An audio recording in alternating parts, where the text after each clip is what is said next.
Ya, betul. Raja Sofi, kita nak bercakap berkenaan tentang indahnya kefarduan berzakat. Sememangnya diwajibkan kepada umat Islam untuk berzakat. Jadi perkara berkenaan zakat ini adalah suatu kewajipan bagi kita untuk ditunaikan. Lebih-lebih lagi apabila kita bercakap berkenaan tentang beberapa kategori zakat yang perlu ditunaikan. Baik, untuk kali ini saya bersama dengan Zakat Melaka dan bersama dengan saya adalah yang berbahagia Datuk Muhammad Azmi bin Haji Sabtu, Ketua Pegawai Eksekutif Zakat Melaka. Kita akan bercerita berkenaan alangkah berkatnya harta dikongsi bersama. Assalamualaikum, selamat pagi Datuk. Assalamualaikum warahmatullahi wabarakatuh. Kemana lagi Melaka lah. Itu tagline yang saya selalu ingat Datuk daripada awal tahun hari itu. Tetapi hari ini bukan kita nak bercakap berkenaan bukan saja mempromosi Melaka, tetapi kita bercakap berkenaan zakat Melaka. Datuk, saya mohon pencerahan ataupun boleh dikongsikan ya berkenaan yang perlu difahami iaitu harta dan juga zakat ini. Apakah kaitannya antara pemilikan harta dan juga kewajipan untuk menunaikan zakat ini, Datuk? Bismillahirrahmanirrahim. Assalamualaikum warahmatullahi wabarakatuh.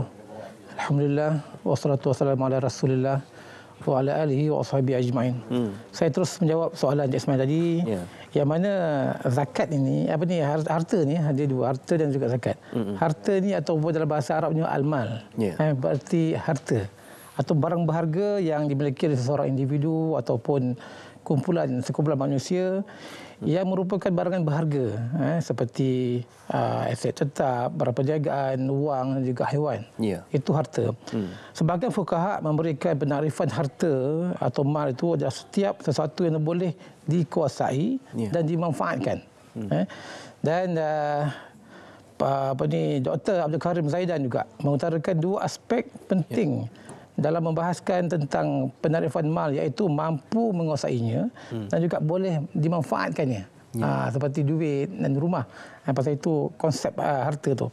Manakala dari segi bahasa pula, zakat pula. Zakat bermaksud suci, subur, termasuklah bersih, berkat dan juga berkembang.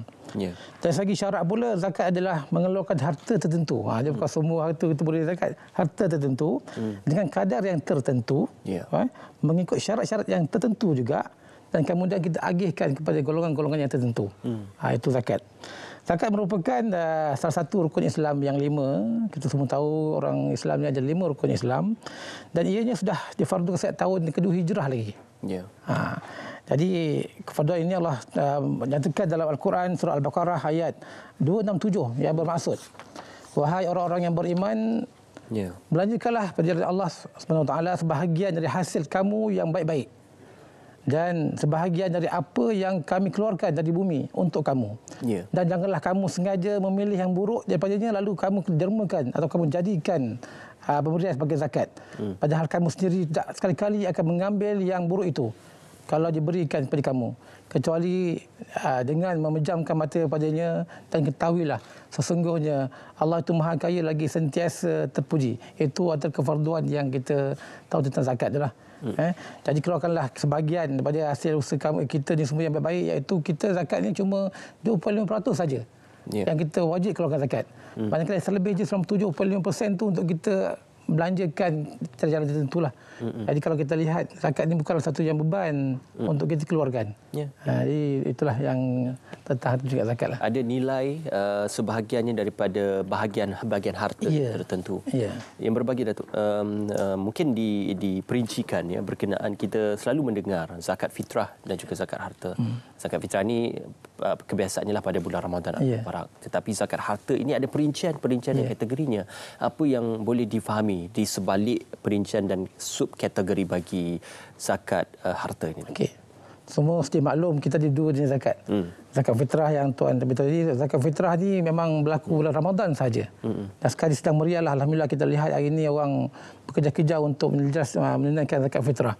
Manakala zakat harta tadi, kalau kita lihat mempunyai beberapa jenis, iaitu antaranya zakat pendapatan, zakat wang simpanan, zakat saham, zakat KWSP, juga zakat emas dan juga perak, zakat perniagaan, zakat pertanian dan juga zakat ternakan. Jadi setiap di zakat ini mempunyai taksiran, pengiraan, juga kefahaman yang berbeza-beza. Ya, ya. Kalau kita memiliki harta melalui kepada kategori-kategori itu, maka diwajibkan kita berzakat mengikut kepada kategori dan juga kelayakan, insya-Allah. Datuk, selalu kita mendengar keindahan dan barakahnya kita mengeluarkan zakat ini. Jadi di kesempatan inilah boleh untuk kita kongsikan apakah indahnya dan bagaimana kita memperoleh barakah daripada tujuan dan juga kita menunaikan zakat itu.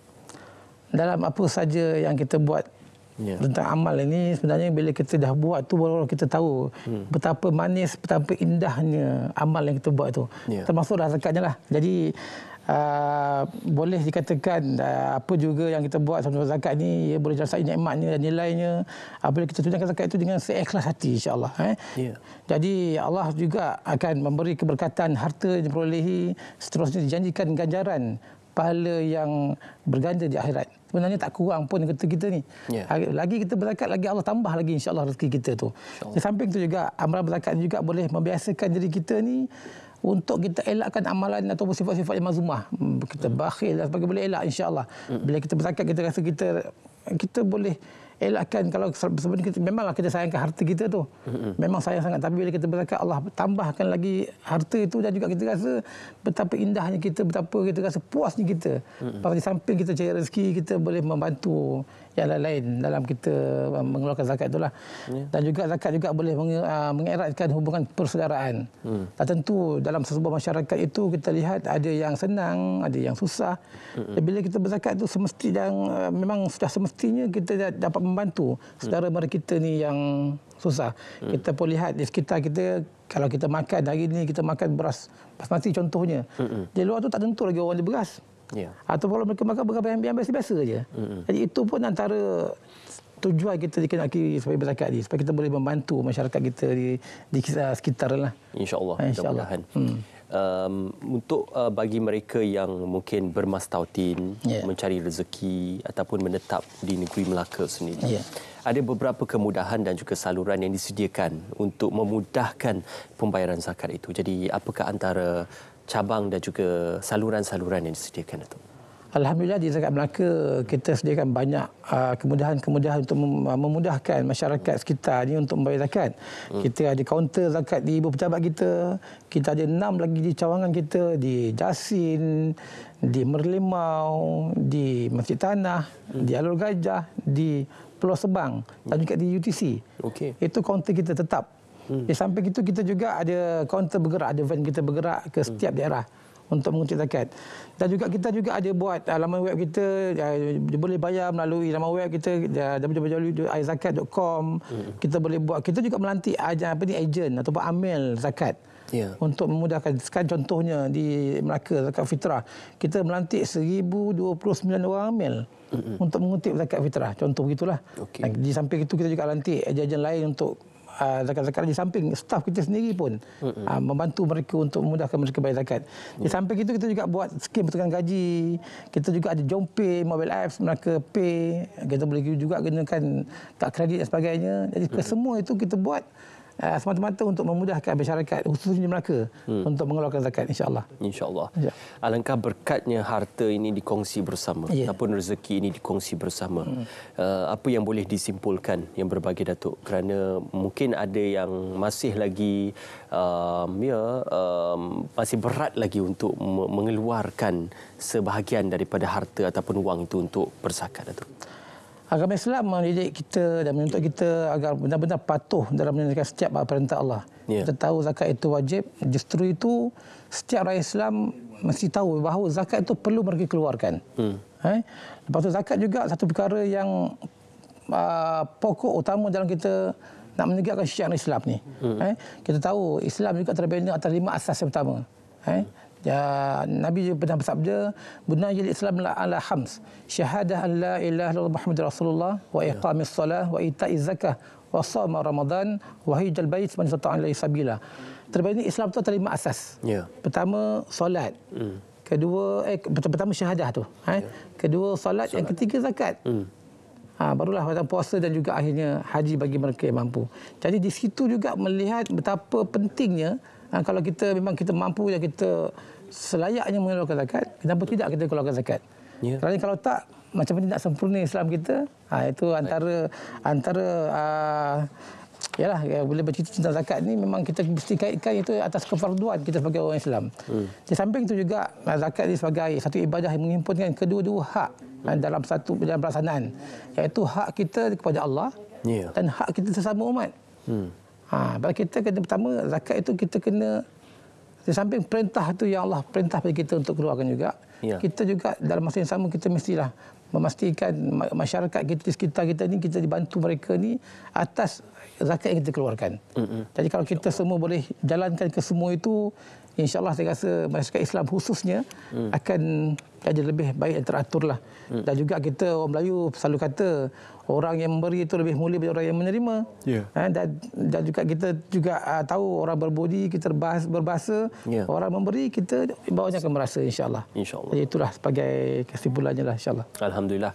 Terima kasih yang berbahagia Datuk. Sama-samalah kita menunaikan zakat dan juga tunaikanlah di kawasan-kawasan yang terdekat ataupun di kaunter-kaunter yang terdekat yang dibuka. Seperti mana kita kongsikan tadi, ada beberapa saluran yang boleh digunakan untuk membayar zakat di laman sesawang Zakat Melaka, www.izakat.com, dan juga perbankan internet, potongan cukai, JomPay, debit, kredit dan juga portal Melaka. InsyaAllah. Terima kasih yang berbahagia Datuk. Terima kasih Zakat Melaka kerana bersama dengan kami pada pagi ini membawa gambaran kesedaran untuk menunaikan tujuan dan juga kewajipan berzakat. Terima kasih.